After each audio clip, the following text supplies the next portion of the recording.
Good morning, good afternoon, and good evening to everyone who is joining us today. And welcome to the SANS webcast, the Rekt Casino Hack Assessment Operational Series, part 2 of 4. Today we have James Tarala with us, who will be speaking on what? There are critical security controls we should follow. So once he gets started, if you have any questions at all, please put them into the Q&A and we will answer them at the end. James, I turn it over to you. Well, thanks, Laura. I appreciate that. Well, welcome, everybody. My name is James Tarala. I'm going to be the webcast presenter today, so it's nice to see you all. Like we said earlier, like Laura mentioned, we are going to continue on in the series, the operational series on Rekt Casino and the scenario that we've been talking about here recently. I'll get into that here in just a second. We'll go ahead and sort of introduce myself and introduce what we're doing. Again, my name is James Tarala. I've been here at the SANS Institute about 20 years now, so I've been doing this for just a little while. And I've had the privilege of being one of the GSEs, being an author of the risk courseware, as well as some of the security standardization courseware here at SANS. And I've worked on a number of volunteer projects, one of which has sort of been a part of the SANS project, has been working at the Center for Internet Security, or CIS, on their critical security controls project since the beginning of that project. So I've had the privilege of being a part of that for quite a few versions here, and one of the lead authors through about version 7.1. So we're going to be going through, and today one of the things we want to talk about is talk about a response to some of the issues that that Rekt could have addressed post-incident, or even frankly before the event occurred. And I bring up my bio, I bring up my background in going through this because honestly, the scenario that we brought up here with Rekt and the ransomware case that we're going to be getting into here in just a minute is honestly very similar to some of the real live incidents that I've had to work over the past 10, 15 years. And we bring this up because a lot of the content that we're going to share today is the direct result of actual incidents and cases that we've been a part of, other teams have been a part of, government agencies have been a part of, that we hope to share with people before an incident in the hope that they'd be able to implement these and hopefully avoid some of these bad things from taking place. But frankly, a lot of these have been done post-incident. And we've actually worked quite a bit with some of the large incident handling groups. And one of the things that we find repeatedly as a part of these incidents is that you have an original incident take place, right? There's a ransomware case, someone gets broken into, there's a breach or whatever it may be. But the reality is when someone's done with that, right? You do the initial forensics, you do the original investigations, you figured out what you're going to figure out, and now you're ready to turn things back over to operations. There's always this question that comes up that says, well, what do I do? How do I get to the place where I have sufficient controls in place where I don't have to be afraid that this is going to happen again? And that's always a question the boards of directors ask us is, how do I know this isn't going to happen again in just a small amount of time? And so that's the perspective that we're coming up from today. So sure, this is a fictitious case study. We're using this to make some points and hopefully educate along the way. But the reality is that the case that we're talking about today is frankly very similar to a lot of the real life cases that we see when we're working with organizations. So yes, it's fictional, but it's not that fictional at the end of the day. Well, what we're going to do is let me introduce a little bit here, but again, remind you about Rekt and what this is all about. And then we're going to go ahead and jump into the content itself. And for the sake that I don't get myself too distracted, we're gonna go ahead and turn off video for a little bit just so I focus and don't get distracted by too many shiny objects on my screen. And then we'll go through the content and we'll do some Q&A here in just a little bit near the end of the session. So if you do have any questions, write those down and we'll do a little bit of Q&A when things get wrapped up here at the end. And I'll come back on video here in a sec. James, before Yeah, you go ahead. continue, we've had a couple of people say that your sound is quite low. So if you could turn up your volume or speak a touch louder, that would be great. All right, will do. Thanks, Laura. So I'll go ahead and project a little bit more and just let me know, feel free to interject if we're having any issues there or it's not quite up to the level that we're hoping for. So as we've been looking at and talking about the Rekt breach, again, this is part 2. So if you had the opportunity, please take advantage of the earlier webcast part 1. We'll give you a little bit more backstory into the case and what this is all about. But long story short is we've got Rekt Casino. And we have a situation where there's a breach. In this case specifically, we are going to use ransomware as our example. And so here we have the casino and it has been taken down. And the reality is this happens a lot, way more than I think most of us would hope that would take place here the last few years. And if you look at sort of the details here, brief history, we have a 20-year-old casino falling victim to a ransomware attack. The result is personally identifiable information, HR records, and other things were exfiltrated as a part of that. And there's a lot of reasons why this happened. But the root cause we've identified, as we talked about in previous episodes, is lack of governance, risk compliance, along with improper technical and administrative controls. And ideally, there would have been a better program in place to really defend against this in advance. And the nice part about these scenarios and about these cases today is we know what the scenario is. We've experienced these before. This isn't the first time we're going to see these kinds of cases take place. And so we've had the opportunity to look at these sort of situations, these sort of breaches, to be able to say, what can we do in advance so that these things don't happen to us? And that's the part that we want to talk about today. That's the focus that we're going to take in this case study. So how could Rekt have, first of all, avoided the situation, right? What controls could have been in place to hopefully stop this from taking place? And then secondly, what could they do post breach to hopefully make sure that this doesn't happen again? And that's a perspective that we're going to take today. The reality is, though, this could have been prevented. And that's the big thing, the big message that I want to get across. And you read about this in breach case studies, and you see this in news reports constantly where there's these conversations about this, hacker, right? And again, you've even seen the news reports lately where people are begging the news to please stop using that term, right? Let's talk about malicious actors and those sort of things instead. But the reality is that there's this viewpoint that there's omnipotent attackers that are out there who are trying to cause us harm, and we all just have to assume the fact that if we want to try to stop them, it's impossible and it's not going to happen. But the reality is that's just not the case anymore, and it's been years, honestly, since it's been the case. The reality is most organizations have all the tools they need to stop these attacks should they choose to use them. Now, don't get me wrong, right? There's definitely organizations that are going to have issues with resource allocations, right? Everybody has that. Not enough money for security, not enough tools, not enough people to run the tools. I get that, right? You do have to spend a certain amount of money, right? That's just the nature of being part of the game now. But what works in cybersecurity, this isn't a mystery anymore. This isn't some cryptic knowledge that only a certain number of people have. And at the end of the day, hackers simply are not magicians, right? They're not wizards. They can't sit at a keyboard, type real fast, and then just automatically get into any system that they want to just because they've made that decision. It doesn't work that way. And so much of our time, frankly, is focused on red team activities and attack activities and how do we break in activities that we miss the power that a lot of our blue teams actually have. And we've actually had this conversation a few times among SANS instructors of saying, what if we had a competition and we said the defenders can do whatever the defenders think they should do to defend a system, and the attackers are allowed to do whatever they think they should do to attack the system? Could we do a live event and attack, and who would win that? And the reality is we never have those competitions because most of us are pretty clear that if we put sufficiency of controls on the defense, it'd be a really, really boring activity because the defense would win pretty much every time. But you have to put those controls in place. And that's the trick. So at the end of the day, the point is there is hope and there are things that we can do to stop these things from taking place, but we have to prioritize. We have to focus on the things that are important and make sure that those things are in place when we do these activities. Now, the other part of this is we not only have control libraries, but we do have threat models as well. So it's not like we don't know what the attackers are going to do. It's not some giant mystery.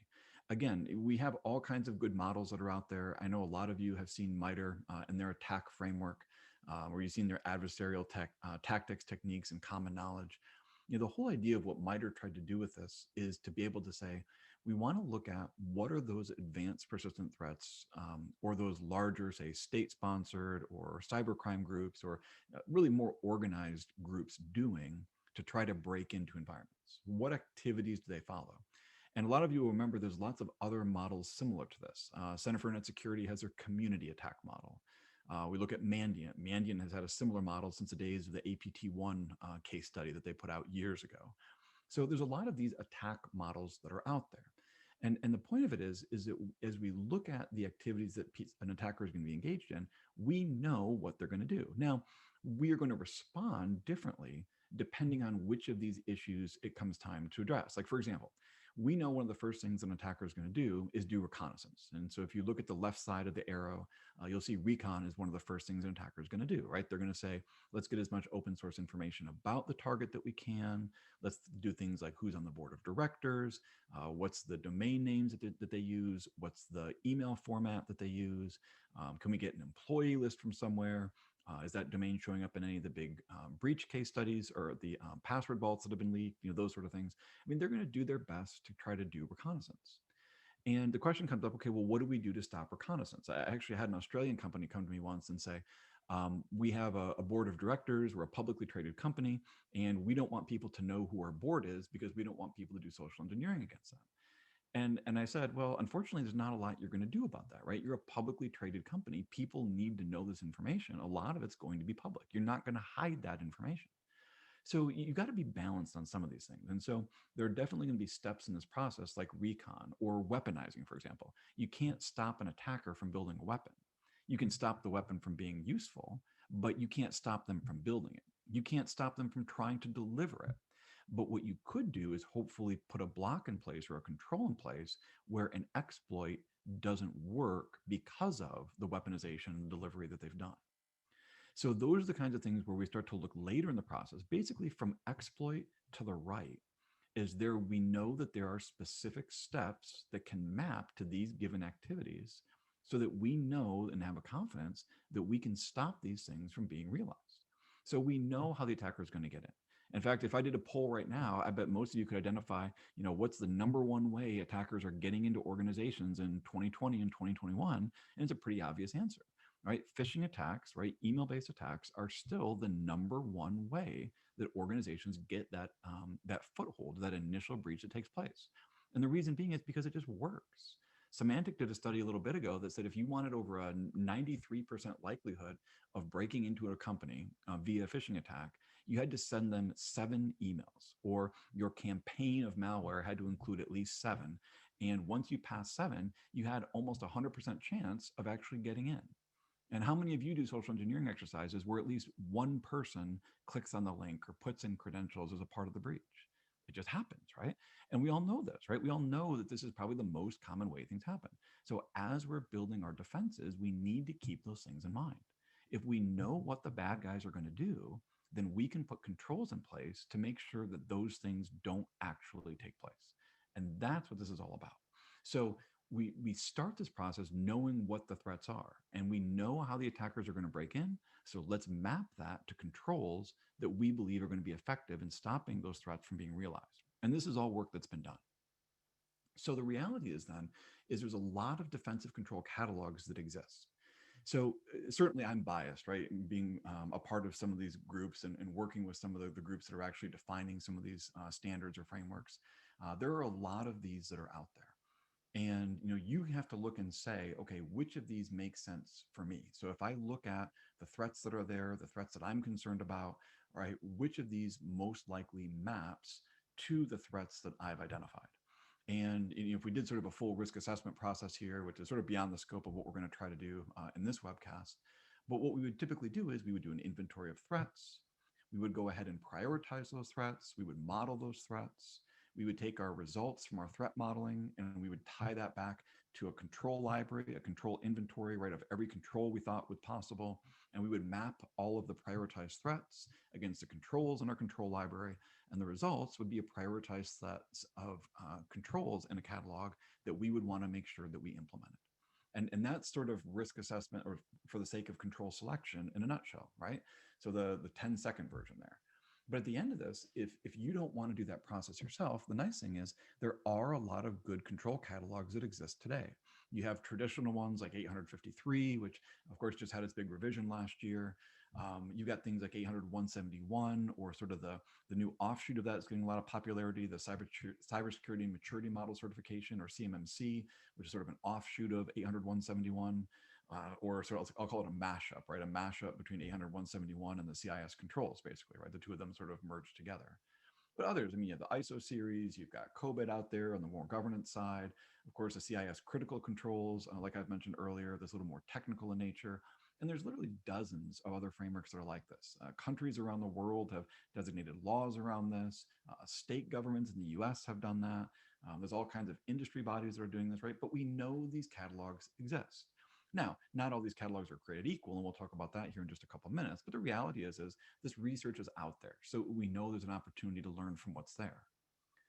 And so one of my favorite quotes is Mark Twain. He's actually got a few that I like a lot, but this is one that if you ask any of my kids or people who know me well, this is a quote you're going to hear me talk about constantly, or everyone always hears me talk about eating a frog or licking a frog. And I believe it's time that for us as organizations that we need to eat the frog. And Mark Twain quote, of course, is if you eat a live frog first thing in the morning, nothing worse will happen to you the rest of the day. So the whole point of this being that there are those things that you don't want to do. And we all have those, right? Whether it be in the start to your day, the tasks on your task list today, or cybersecurity controls that you need to put in place. We all know that those exist. I mean, they're there. And there's a lot of times, frankly, we don't want to do the hard things. But sometimes the things are the most effective are the things that are the hard things. And in fact, one of the things is at SANS, even, we had some leadership change a few years back. And as sort of leadership was changing and responsibility for the CIS Critical Controls was changing, and we had sort of donated some content to CIS, one of the things that the SANS CEO said at the time, which I'll always remember, and I always thought was really well put, is he said to me, he said, listen, he said, the documents are going to go through changes. You guys are going to have a lot of edits and changes in the way that the program is managed. He said, but don't be afraid to do the hard thing. And that always stuck with me. I always thought that was really probably one of the best pieces of advice as it came to these control projects that we could possibly have, is we can't be afraid to do those hard things. And so if we do eat the frog, the hope is the rest of the stuff is going to be easy, right? But we do those things that are effective, whether they're hard or not, because we know in the long term it's good for us and it's going to achieve the effects that we're hoping to have. So that's under the CIS Critical Controls. And we're going to use this because this project specifically came out of this discussion or this philosophy that I've been alluding to here this afternoon. So the idea of it is it's designed to be a realistic solution for defending against known cyber attacks. So like we see at Rekt Casino. So the idea is that those kinds of cases, like a ransomware event in this particular scenario, is how do we know that we have defenses in place that are specifically going to stop that from occurring? How do we get that confidence? And the idea, of course, of the CIS critical controls has been that it defines the specific defenses that map to the threats that we know exist. And it's maintained by a volunteer army, and the Center for Internet Security hosts it for us. And again, the controls that we've selected aren't always easy, but they work and they actually defend against attacks that are out there. And in fact, one of the concepts as we look into this is sort of this concept of cyber hygiene.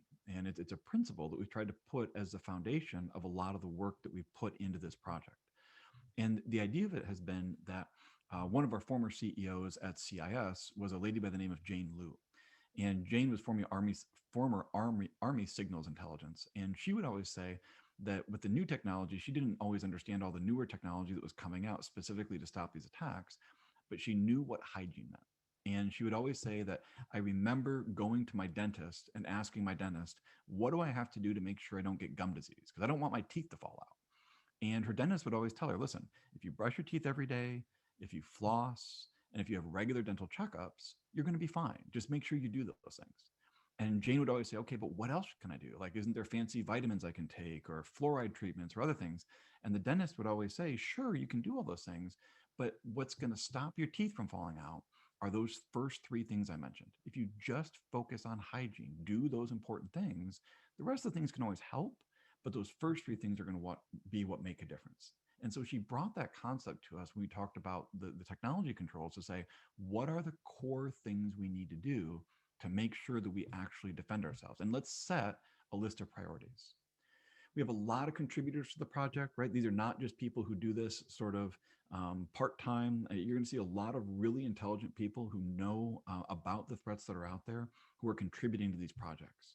And the one thing that always really kind of excited me about this list is, in the early versions, maybe through about version 2 or 2.3 maybe, most of the contributors really were US contributors. There was a lot of US government influence, people like FBI and NSA, DHS, right? I mean, they're very, very involved, especially from the US side of things. But once we started getting into version 4 and version 5, especially, and especially all the later versions, we've had just a wonderful group of international contributors who have wanted to be a part of this. So it's not just a US standard anymore, which I just absolutely love. I love the fact that when I go to Munich in Germany, there's such a strong presence of the controls in Germany, or Nordic countries. I'll tell you, every time we go to the Nordic countries, there are just company after company we run into that are using the controls and giving us great feedback on what we can do to make it better. There's Japanese researchers involved. We have some Turkish consulting groups that are very involved. It's just been a great group of sort of international engineers now and researchers contributing to what's here. So we get a really nice broad perspective, which we've really liked. That being said, though, with all the controls, what we've really said in this project is we've said that there are certain guiding principles that we want to make sure are going to be in place. And I won't spend a lot of time going into this. SANS has some more courseware, the 440 course and the 566 course if you want to learn more about this. But at a high level, there's 6 guiding principles that we've always followed in order to make sure that we have consistency back to the original mission of the controls. Number one, and most importantly, is that the defense should focus on addressing the attack activities that are occurring today. So yes, we can ask you to do things for compliance sake, but why? Like, why would we prioritize something that's just for compliance?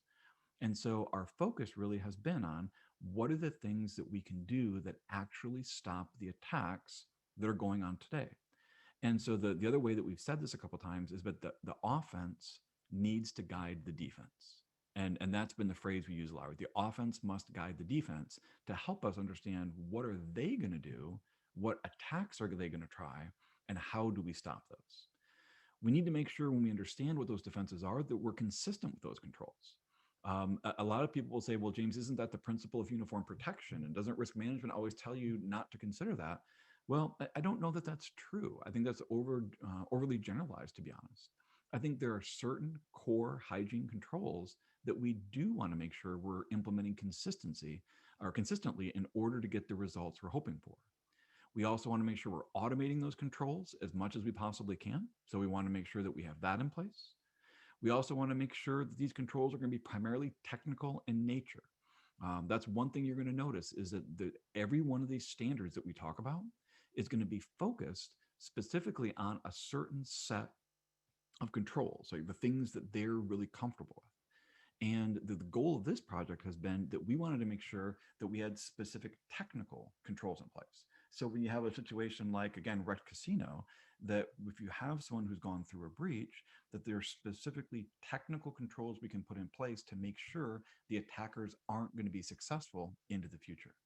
So again, governance is good, and we want the governance controls in place. These are all very positive things, but we also want to make sure that we have technical controls in place that are specifically there to stop the attacks.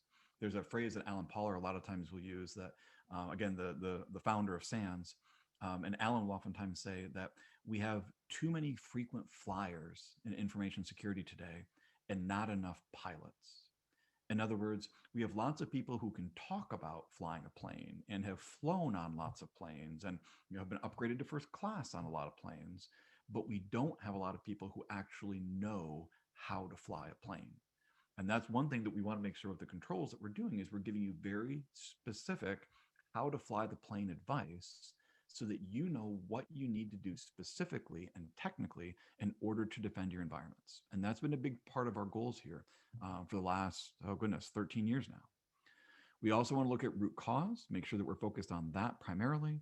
And we do want metrics and measures in place so that you can not only defend yourself, but report to leadership, how are you doing in that process? We want to make sure that information is available to you. So if you look at the controls themselves, I won't spend a lot of time on it. The most current version we have of the controls is version 7.1. That's what you'll see on the screen here. The whole idea of this is that they're broken up into families in the sense where we have 20 families of defenses. We have about 171 individual statements or requests of good things for you to consider, and they are designed to be prioritized. In other words, control family 1 ideally would be the first thing you would do. Then you'd work through 2 and 3 and 4.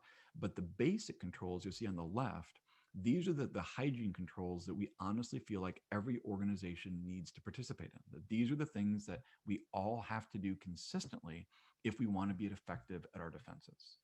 And so they are designed to be prioritized as you see them here. So again, going into the details there, if you've not seen this document before or this control library, I would seriously have you consider going to the CIS website and downloading these. Again, these are all perfectly free. It's something for you to go ahead and download.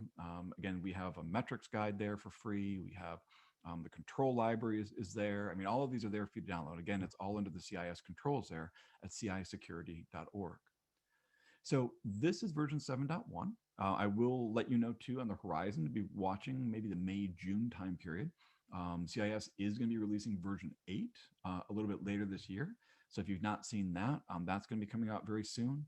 In fact, we're in the process right now of updating all the SANS courseware with all the pre-release information. So we can get that ready for that May, June time period to make sure that that's going to be in the course and ready to go for everybody taking the course a little bit later during the summer. But watch out for that again. And these are all free guides for you. We want to make sure you get a hold of those. Now, one of the things that we've done in this, in order to help organizations like Rekt or organizations either, again, trying to defend against a breach happening or trying to respond to the breach that's happened, is we've tried to break these up into what we call implementation groups. And so starting in version 7.1 of the controls, we've implemented this concept of implementation groups to say, here are some things that we want you to consider as profiles, basically, to say, depending on the kind of company you are, these are the things that we believe you should do. So this is a little different than hygiene. So if I go back over to the previous slide, again, on the left, the 1 through 6, that's really designed to be cyber hygiene. Okay, so it's confusing sometimes, right? So those are our prioritized controls. But when we look at the implementation groups, the idea is these are almost like profiles. So if any of you have looked at the NIST cybersecurity framework, you've probably seen the profiles that are there. It's the same concept, maybe a little more simplistic, but same idea. Implementation group 1 is really meant to be more for small, mid-sized businesses, people with fewer limited resources, less complex technology platforms, those kinds of things. Implementation group 2 are more moderate resource organizations, more experienced to implement the subcontrols. Again, think of these mid-sized organizations really. And then implementation group 3 is really more for the enterprise, organizations with larger teams. And is there like a clear line between these? Probably not, right? These are fuzzy lines between the number of nodes per IG or group. But the point is that, again, if you're looking for trying to figure out where should you prioritize your effort, not which controls should you do, right? The thought is still you should do all of them, but how do you prioritize? Like, where do you get started? Because again, you don't want to have to wait till the end of a 6-year project to get benefit from the security controls that you're putting in place. You want immediate, quick win benefits from the things that you do. So the idea, of course, is if you're a mid-sized business, well, then look at all of the implementation group 1 and 2 tiers, but start over on the hygiene controls, the basic controls on the left, and still follow that prioritization. The whole point of this is we're trying to give you guidance of where you should focus your activities. Again, eventually do it all, but where do you start? Again, this isn't a destination, right? You don't stop at IG1, but where do you start so you can make a project plan of what that might look like to actually implement? Because again, we go to a company like Rekt and they've had these big events taking place. You can't do everything all in a day. You can't do everything in 3 to 6 months. For most organizations, this is at least a 4 to 6 year window to be able to implement all of these controls. It just takes time, but we need to have a plan to be able to do that. So if we're talking specifically about ransomware, so let's go back to Rekt and say, okay, well, what are the things that would have helped there? Well, there's always the argument that control family 1 helps because control family 1 has to do with inventory. And if we don't know that a system exists, how do we defend a system that we don't know exists? And unfortunately, we have been a part of a couple of breaches where the systems that had the original compromise take place were systems that weren't inventoried by the organization. And frankly, the result was there weren't sufficient controls in place to defend that machine. In fact, there's a relatively famous information security company who ended up having a breach specifically because they had a machine in their environment that they didn't know existed. They had an inventory, right? They knew what was supposed to be there, but one of the machines that they actually had wasn't in that inventory. And as a result, there's this whole list of security agents and controls that weren't in place on that machine. And so the result was that machine actually became the launching point for a lot of the attacks because no one was watching it. So that stuff does happen, and we need to be aware of that. But that being said, as far as the other specific controls, we have control family 2, which is all around the idea of only allowing authorized software to execute, right? Those things that you've pre-allowed. We also have continuous vulnerability assessment and remediation. That includes patch management as well to make sure things stay up to date. So a lot of this malware isn't able to execute. Same with secure configurations. 2, 3, and 5 all tend to be very specific preventive controls. We could also add control 8 as a preventive mechanism, right? Malware defenses, but you're going to notice it's a little further down our list. Some of the endpoint protection products or EDR products that a lot of you are buying now have anti-ransomware built in. Some of them don't. Some of them are capable, some of them are not. So that's not that traditional signature-based approach, even call it heuristics. Oftentimes we see failing. And so you'll see that, again, it's not that we don't want you to do it, but it is a little bit later on our list. We have another detective control around control 6 for log analysis that also could possibly help us there. We have a recovery control 10, which is all about data recovery capability and having backups available to be able to restore in the event that something like this takes place. And then we have a boundary defense control, again, where we might be able to detect or even block some of the traffic, and incident management, which is a little bit of a governance control, admittedly, near the end, where having a good incident response program would also help lessen the impact of the attack. So there's a lot of these things. Again, these have all of these statements that you'll see here on our slide. These have all been in the CIS controls since 2008. This is not a new thing. We've been asking organizations to consider these for almost 13 years now. And that's why, again, we look at an organization like Rekt, we know that organizations mature at different rates and everybody has different resources that they choose to allocate, but we know what needs to be done to stop the attack. And this is just sort of a prioritized list of some of those things that we know are going to be effective in that one particular control guide. Now, there's another one too, and they follow the same theory and a lot of the same philosophies as what we do with the CIS controls. And so I always like to refer to them as well because they did sort of a really interesting project, which very much mimics what we've done at Center for Net Security. But their data has been ingested into what CIS is doing, but they've maintained sort of a separate project because they've been doing this for quite a number of years now. But the Australian ACSC, or what used to be the Defence Signals Directorate, which is now responsible for cyber defense in the Australian government, has released what's called their Essential 8. Now, this used to be known as a top 35 or top 4 or the sweet spot. There's actually a few different names it's gone by over the years, but this is the latest version that's out there. And the idea is that there's basically these 8 families of defenses that they've said would also sort of do the same thing to stop the attacks that are out there. Right? The CIS controls are not the only people with this philosophy. But the cool thing about this project, again, which sort of illustrates what we're all talking about here, is that the Australian government took the time to look at all the incident cases that took place within their government systems within a certain time period. And they said, okay, specifically, what could we have done in advance to stop this attack from being realized? And they ran statistics and they said, let's tag each of these breaches or each of these incidents with the activity we could have done in advance so that we wouldn't have had this occur. And when the original 4 was actually outlined, Australian Parliament actually came out and said, listen, if it really is this effective, all the agencies need to be doing this thing that we're describing. And so what they actually did was they found out, they said that over 85% of the attacks that were run against the Australian government could have been stopped if they would have just done these 35 things, at least in the original version. But you can see some of those 8 things that are in the most recent. And many of these are very similar to what we just talked about in the previous slide. Application control, that's in control 2. Patching applications, that's our control 3. Configuring Microsoft Office and user application hardening, those both go into Control 5. Restricting admin privileges is Control 4. Patching the operating system is 3. Multi-factor authentication is 4, and it's 16, and technically it's 12 too. We've got MFA all over the place now because we're really excited about that. And then backups as well for recovery capability, which is our Control 10. Right, so these are all reflected, right? This is all covered somewhere in that documentation we talked about before. But the point being is, CIS is not the only group that's prioritizing some of these resources. NSA has come out with a similar guide. GCHQ in the UK has come out with a similar guide. The Canadian government has come out with a similar guide, right? But everybody is saying there are these core defenses that we can all put into place.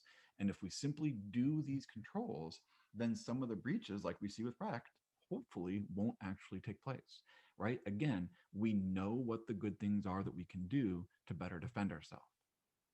Now, one of the last things I want to talk about here today, and we'll take some questions here in just a few minutes. So I see some of you are sending some questions in already, but again, if you have questions, make sure you send those in because I'll give you a chance here in just a couple minutes to ask them. The other thing that I want to let you know about is that new research is coming. In fact, we sort of been colloquially calling this our COVID project. So technically, we've been working on this since before COVID, but we really sort of buckled down over the last few months to make sure that this was going to be something ready for the community that we could put out this year.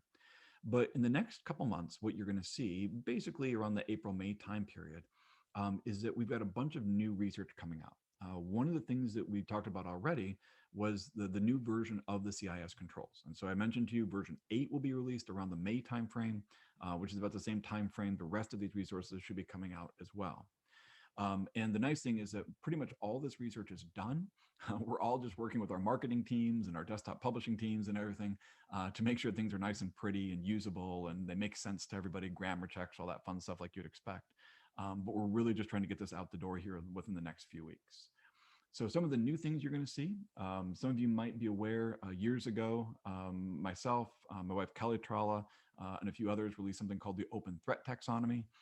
There's going to be a new version of that, which is going to be coming up, an updated release here for 2021. There's going to be a control catalog, which is going to be updated, which I'll show you here in just a second, that we're going to be releasing. And we're going to be releasing an entire new risk model that we're going to be using. And in fact, all of these things are going to be integrated into updated versions of the SANS courseware as well within the next couple months time period. So we're putting it all together. And the neat thing is we've got, again, lots of good representatives from across the industry working together to do this. Some of the people sort of really at the highest level, sort of throwing their logos at the project and engaging with us on it.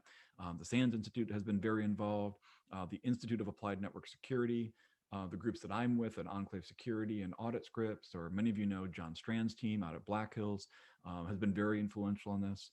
And all of us have been working with other groups, some of the big technology vendors, government agencies and others, and getting representatives from lots of these groups, very similar to the approach we took with the CIS controls, and getting volunteers from a lot of these groups to give us feedback on some of the new research coming out as well. All right, so what is it that we're doing? Well, one of the things that we did was we went through and we started by looking at all of the different control libraries that are out there. So take somebody like Rekt, for example. So you've got Rekt Casino and they say, okay, James, fine.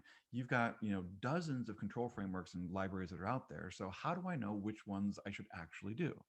And that's a fair question. I think there's a lot of confusion around that today. We talked about the CIS controls as an example today, but there's the Australians, there's NIST. Like, how do we decide which to follow? And are they all the same? And in fact, it was funny. I was actually talking with John Strand about this, and him and I were just going back and forth a bit.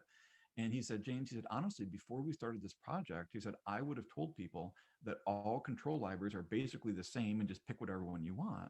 But he said, now that we've gone through this, he said, I can't say that anymore. It's definitely not the case. So what we did was Tony Sager over from the National Security Agency and now with CIS actually always says a statement. He says, most control libraries are simply copied and pasted from other existing control libraries. So we said, okay, well, let's find out if this is true and let's see what a sort of a big picture would look like. So what we did was we took all of these different standards that we were aware of, about 35, 40 of them we started with, and we converted those into a CSV format. And you can kind of see that on our screen there where we started. And the idea was then we went through and we tagged each of the control statements from each of those libraries. And so you can see just a very small sample here.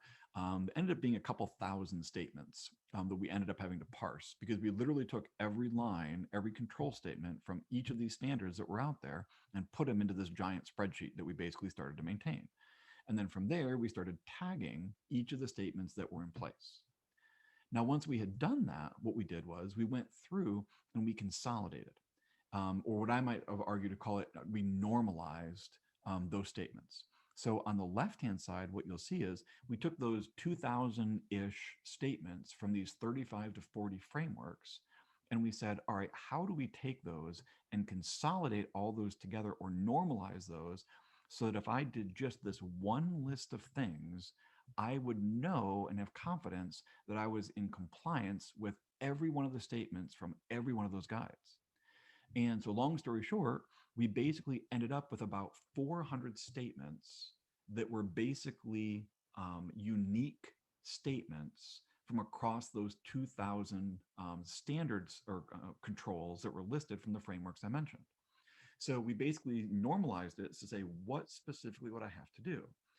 And what we did was we went through and mapped it all, like you see on the right-hand side there, to the specific subcontrols themselves that asked you to do a given statement.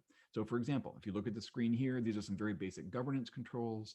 You'll notice a lot of people are asking you to do governance statement 01, and then 6, 7, and 8.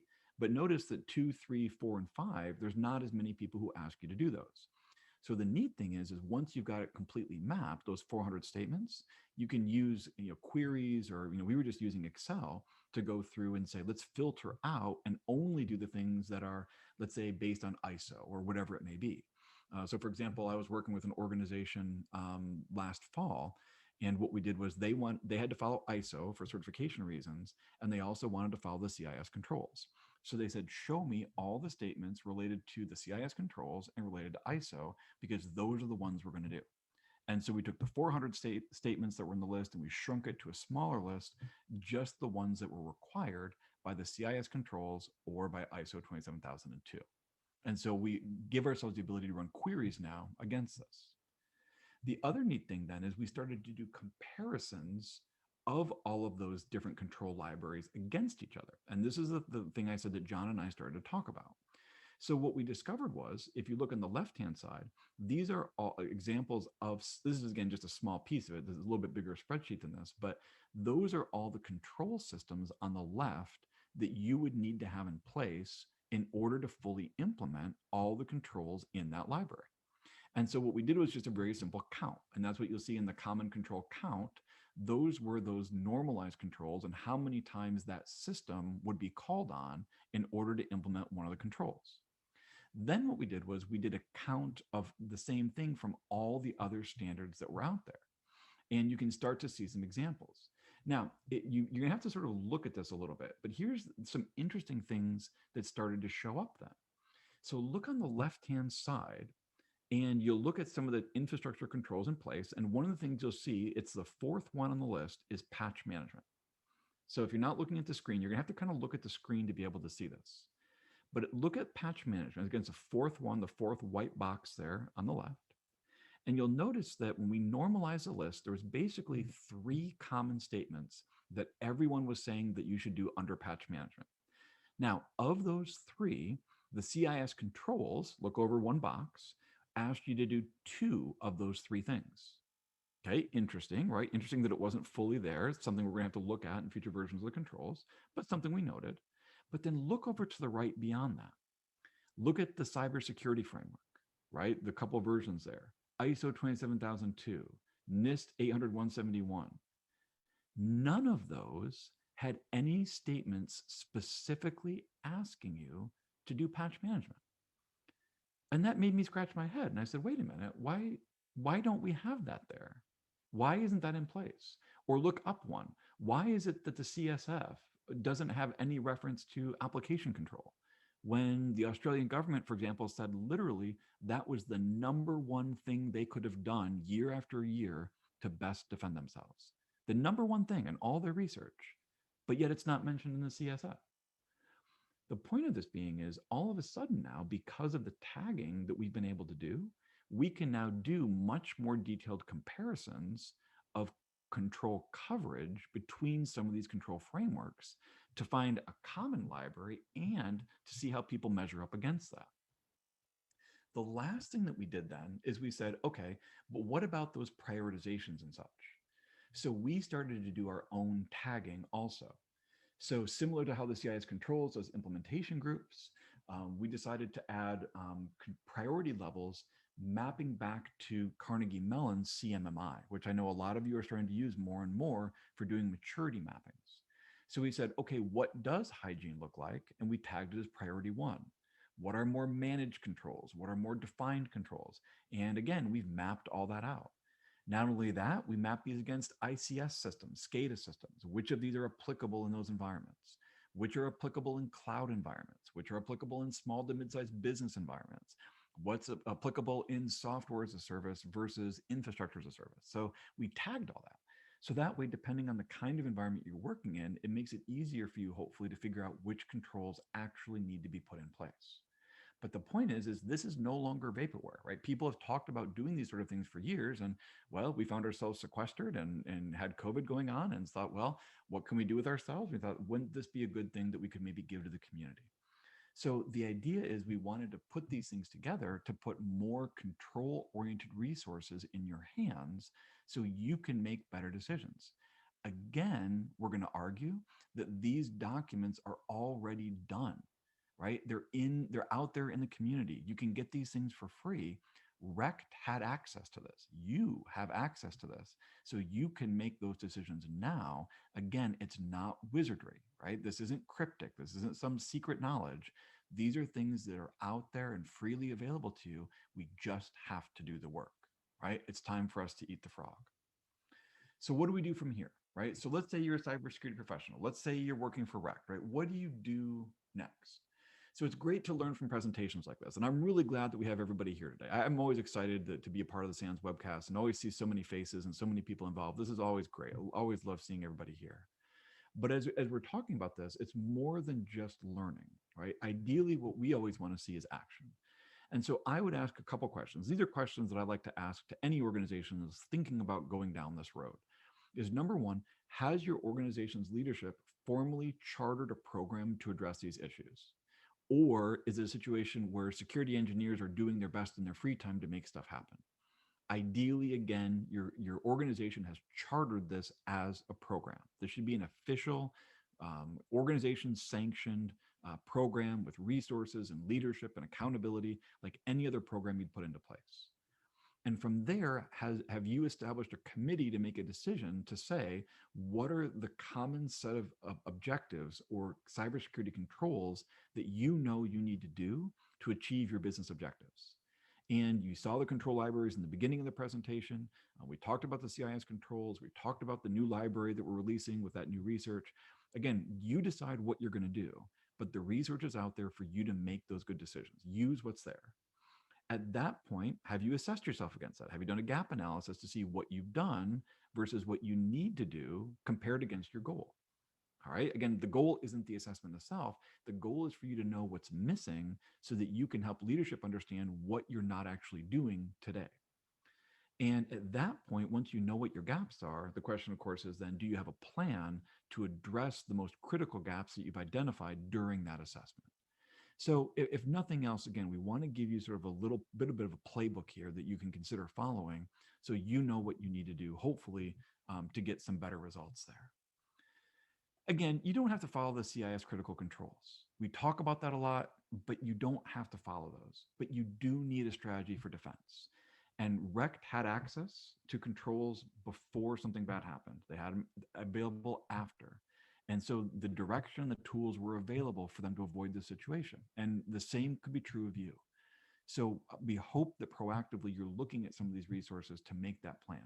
The threat landscape changes, but the nice thing is we have these good control libraries that you can fall back on, even with some of those changing threat landscapes that are out there. Again, these things have to be kept up to date, and we're all working our best to be able to do that. Largely, again, defenses are only useful if they're implemented. So I'm hoping we commit to do the hard thing and stopping these attacks in the future. I'm hoping we commit to eat the frog. So Again, we've got more of these presentations that we're going to be giving coming up. There's more information on this that we want to share. We've been talking a little bit at SANS about some of these triads that we're working on. The course that we actually spend a bit more time is actually two.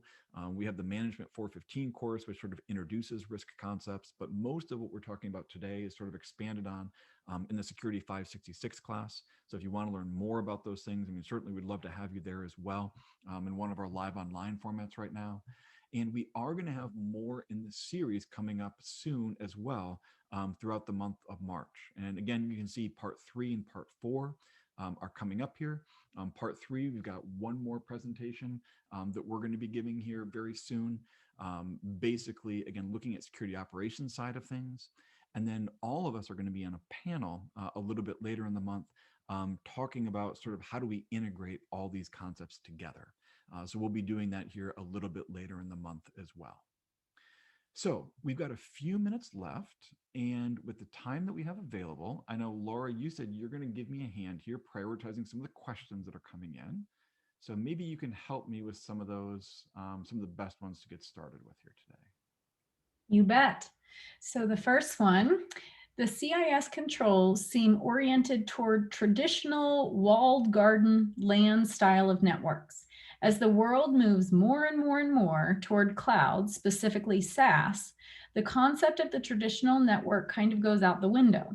For example, hardware inventory isn't as important as basic control when you no longer care about the hardware, which could be a user's home computer or personal smartphone. Does CIS plan to reorient the critical security controls to take this shift in access model into account? Sure, great question. So we've actually had a couple different approaches to this, a couple different ways we've handled this. And I'll tell you about the sort of the couple options that we've had here recently. So one of the things that we've done is we went ahead a bit ago and we released our cloud security implementation of the controls. And so if you go to the Center for Net Security, we actually have a document that's there that's specific about those cloud controls. And what we did was I happened to be on the panel. We worked with Microsoft and Google and Amazon, right? The folks from the big infrastructure as a service or software as a service platforms, right? Some of the big cloud providers. And basically, we asked that exact question that you just asked is, where is that applicability at? And how do we make sure that those issues are addressed sort of in the control statements that are there? Because you're absolutely right, right? The first versions we released in 08, I mean, we were looking at traditional networks. So the cloud security guide is definitely out there. I would have you look at that. There's a couple others too. There's one for Internet of Things. There's also one for, let's see, industrial control systems also. So ICS, you'll see there's another guide for that. The other thing that we've done is we've also released some applicabilities. So if we look at, and I'll just back up in the slides here just a second here. Hopefully I can do this okay. So if we look at some of the tagging we're doing in some of the new projects, again, it sort of scrolls off the screen so you can't see it, but what you're seeing that we're also doing is we're specifically going through and looking at which of these controls are applicable to each of those spaces. So if you were to see the whole spreadsheet and look at some of these aggregate libraries, we are looking at where do these apply to, say, software as a service, as an example, or IoT as an example. We've taken things like the Cloud Security Alliance's Cloud Control Matrix that's included in the research we've done here because we wanted to make sure that those were going to be specifically reflected. So the idea is that you could run queries against the control library and see which of these would be applicable. And what we've actually done in a number of organizations now is use that data to look at what are the necessary control requirements that we would want to put in place for third parties, specifically, what do our cloud vendors, our SaaS vendors, our platform as a service vendors? We wanted to make sure that we could make it easy for people to understand applicability of those controls. So check out those resources and hopefully that'll help you out in that process. Thank you, James. Next question. Isn't it true that your framework should be a factor of your industry in some cases? For example, the HR 7898 HIPAA safe harbor says if you follow NIST for the preceding 12 months, the audit ends early and penalties are limited. So healthcare should select NIST. So it's fun. So there's definitely the regulatory side of a lot of this. And we definitely get questions like that a lot. In fact, I probably get this question at least once or twice a week. And I would argue something maybe a little bit differently. Yes, from a regulatory standpoint, like legal fines and sort of the consequences and those kind of things, sure, right? There's definitely going to be prioritizations. If you're in financial services, for example, FFIEC has a whole set of documents for you. If you're looking at healthcare, right, you've got CMS and what they're doing. And I mean, definitely you want to be aware of that, right? If you're a payment card, if you're a credit card processor looking at PCI, obviously it makes sense. But if you're looking at defense as your goal and you want compliance to be secondary to defense, then the argument I would have is whether you're a law firm or a hospital or a bank, that's not the right way to classify yourself. Because if I'm an attacker and I'm looking at breaking into your environment or stealing your data from Amazon or whatever it happens to be, I don't care how you make money. What I care about is how do I get into your systems to achieve my goal as an attacker? So to me, you're not a law firm. You're not a healthcare chain. You're not a bank. You're a company made up of Cisco routers and Palo Alto firewalls and Windows workstations and SLES servers and whatever it is that you've got, right? That's who you are. And so the idea is that when we're looking at some of these control libraries, yes, you can be aware of the industry, but if I'm selecting controls, I'm not picking based on how I make money. I'm picking based on the technology that I use. And so many of the companies I talk to want to be snowflakes. And I hate to say it, you're not a snowflake. Most of you are using one of four brands of UTM firewalls, right? I could probably name the four, and like 98% of you are using one of those four vendors. Most of you are using Windows workstations, maybe some Macs thrown in there with a couple Linux boxes shown up for developers and security people. You've got Windows servers in place. The domain service model you're using is either bind or AD. You're using Active Directory for LDAP, right? There's only two or three big email providers. I mean, it's an amazing number of similarities that all of us share. So when we defend ourselves, we have to be aware that honestly, we're all pretty well the same. And there's actually a lot of research around sort of some white papers written over the years on the dangers of homogeneous systems. Well, frankly, we're there already. Like, we're already using homogeneous systems. So my argument would be the controls you select have to be aware of those homogeneous controls. And that's what we're trying to do in these projects I was mentioning. Terrific. And one more question. There was a blurb on the CIS site stating there was a $10,000 fee. Who is required to pay this fee, and what can you use without paying that fee? So first of all, I'll have to say right away, I am simply a researcher and volunteer at CIS. So you'll have to ask the CIS lawyers the definition there. But my understanding is that if you want to use the benchmarks, if you want to use the controls, it's completely free to everybody. The exception would be is if you want to make money off the controls, they're trying to keep track of who's making money specifically off the controls. So if you want to be an organization, for example, that's a security vendor and you're building the controls into your vendor product, they want a relationship. I don't know the fee. I think what you're looking at there is a CIS membership fee. And they sort of they're a nonprofit. So if you're a member, it helps offset their cost. And there's a couple tools that they have that they'll give you that sort of thing. But if you want to build your security program around the controls or something along those lines, there's no fee for any of that. That's all designed to be free resources that way. Wonderful. And those are all the questions we have at this time. So James, thank you so much for your time today and your expertise in sharing your knowledge.